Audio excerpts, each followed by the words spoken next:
Bonjour, nous sommes des étudiants de Sciences Po Toulouse du Master Conseil et Expertise en Action Publique. Nous effectuons ce travail sur le territoire toulousain pour l'association Planète RSE. L'équipe de travail est actuellement composée de 6 membres et passera à 4 membres au semestre prochain en raison du départ à l'étranger de 2 membres. La mission dans sa présentation par les intervenants de l'atelier, bien que concise et sommaire, nous paraissait quelque peu nébuleuse. Nous avons donc pris l'initiative de nous renseigner sur la RSE afin d'avoir un minimum de connaissances contextuelles et générales pour notre premier rendez-vous avec notre commanditaire.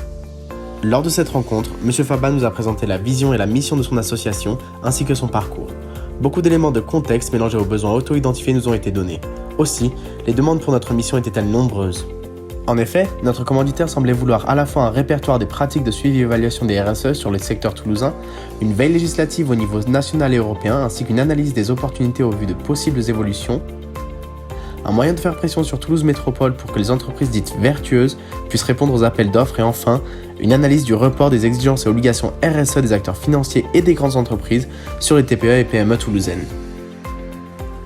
Malgré ces nombreuses demandes et une idée relativement floue de ce qu'allait être l'objet de notre mission, nous sommes ressortis de notre entretien enthousiastes à l'idée de pouvoir produire un travail qui allait être utile. Nous étions stimulés par la dimension pratique de notre mission et étant tous sensibilisés aux questions de développement durable, la mener à bien constituer un point d'honneur pour chacun d'entre nous. L'analyse de la demande a donc débuté lors de notre premier rendez-vous avec notre commanditaire, M. Fabat. Lors de cette heure d'échange, énormément d'éléments de contexte nous ont été rapportés. Une première idée de la demande s'est donc dessinée. À la suite de ce rendez-vous, la mission devient vraiment concrète et de nombreuses tâches sont arrivées. Nous ne savions pas par quoi commencer. Nous étions un peu perdus et rencontrions des difficultés à hiérarchiser notre travail et les tâches correspondantes.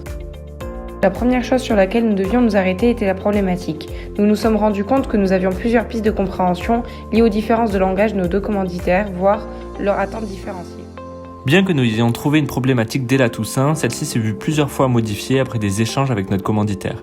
Celle-ci devait prendre en compte tous les éléments relevés durant les rendez-vous pour répondre au mieux aux attentes.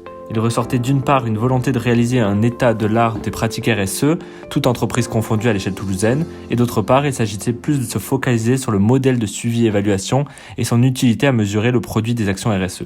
Ainsi, durant le deuxième rendez-vous, nous avons confirmé notre problématique.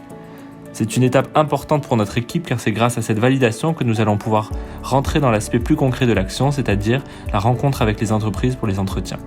Ces étapes de validation sont passées par les rendez-vous, mais aussi par le travail de lecture de l'équipe pour mieux cerner notre sujet. Nous avons pu nous renseigner sur la RSE à travers le rapport France Stratégie, ainsi que par une veille des actualités sur le sujet.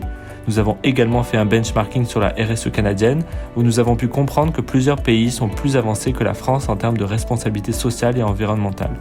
Une fois cette étape terminée, nous nous sommes mis d'accord sur un plan d'action commun grâce à l'usage notamment de certains outils comme le cadre logique, le tableau d'analyse des parties prenantes ou l'arbre à solutions. La note de cadrage, qui était l'un des attendus les plus importants de notre semestre, nous a permis de formaliser la demande et de s'assurer de la compréhension mutuelle de notre mission et de ses objectifs.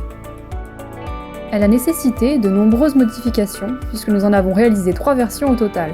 En prenant en compte les commentaires des encadrants et surtout de nos commanditaires lors de notre 3e rendez-vous, nous nous sommes rendus compte qu'il nous manquait un élément important, un référentiel pour évaluer et orienter notre travail. Nous avons dû faire des recherches sur les différents référentiels existants et les adapter à notre mission et à ses spécificités.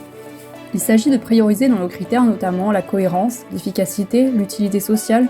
Ce sont les exigences qui sous-tendent notre travail. Initialement, nous avions prévu dans notre dispositif d'enquête d'utiliser des questionnaires pour sonder le plus d'entreprises possible, car pour nous, nous devions pouvoir prétendre à une certaine représentativité. Nous avons compris que c'est davantage la qualité de notre panel d'entreprises qui importe. Nous réaliserons ainsi des entretiens avec une quinzaine d'entreprises qui seront représentatives des grands secteurs toulousains.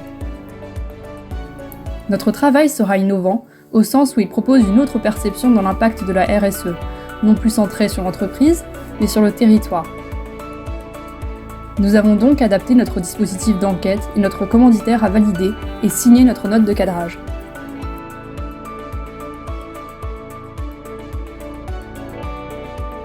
À présent, nous devons réaliser un panel de 15 entreprises, ainsi que 2 collectivités territoriales avec lesquelles nous allons organiser des entretiens jusqu'au mois d'avril.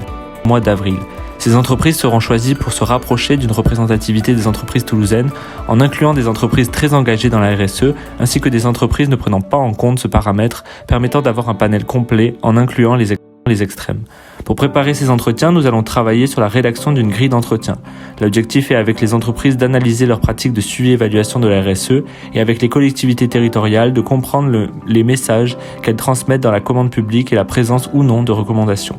Début janvier, nous avons prévu de contacter des ONG et acteurs publics pour obtenir de leur part des recommandations et bonnes pratiques pour la suivi et évaluation des pratiques de RSE.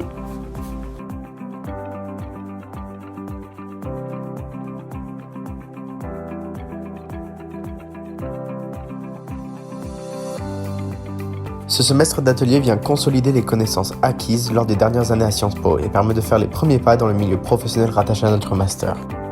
Ainsi, nous avons pu aborder les bases du métier de consultant ou alors d'évaluateur de politique publique.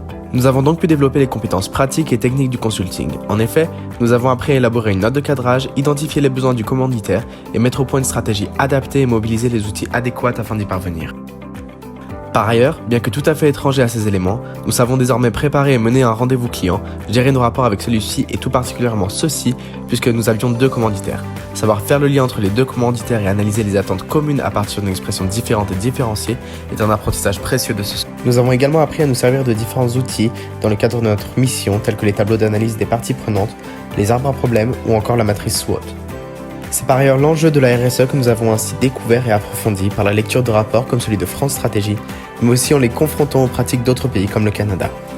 Ce travail de documentation personnelle s'est couplé à des temps d'apprentissage collectif lors de séances d'ateliers avec nos enseignants qui nous ont donné les outils essentiels pour cadrer la demande, mais aussi lors de conférences organisées par notre commanditaire, Monsieur Faba. Malgré tous les apprentissages que nous avons acquis, nous ressentons un manque d'informations quant aux méthodes de réalisation d'un panel représentatif. Pour notre cas, nous cherchons des informations sur les profils type moyens des entreprises pour déterminer ensuite des entreprises type dites extrêmes. Peu de sites, de liens ou de référentiels nous ont été transmis pour savoir où chercher ce type d'informations. Également, nous manquons de connaissances plus approfondies sur les outils de suivi-évaluation et les techniques de reporting des entreprises. Enfin, nous allons devoir réaliser un focus group, mais nous n'avons pas de méthodologie bien définie.